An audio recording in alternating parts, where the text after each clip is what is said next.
بسم اللہ الرحمن الرحیم، السلام علیکم ورحمۃ اللہ وبرکاتہ۔ عابد راجہ چینل کی طرف سے آج میں اپنے دوستوں کو رسول اللہ صلی اللہ علیہ وآلہ وسلم کا ایک فرمان سناؤں گا۔ تلبیہ کے متعلق آپ صلی اللہ علیہ وآلہ وسلم نے کیا ارشاد فرمایا، وہ آپ دوستوں کو سناؤں گا۔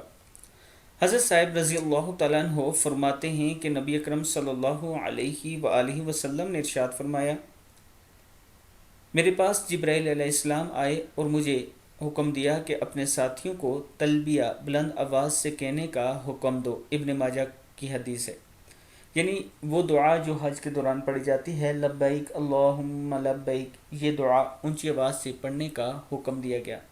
جبرائیل علیہ السلام نے آپ صلی اللہ علیہ وآلہ وسلم سے فرمایا تھا کہ اس دعا کو آپ اونچی آواز سے پڑھیں۔ میں اپنے دوستوں سے گزارش کروں گا کہ آپ دوست بھی اس کو جب بھی حج پر جائیں اونچی آواز سے پڑھا کریں۔ السلام علیکم ورحمۃ اللہ وبرکاتہ۔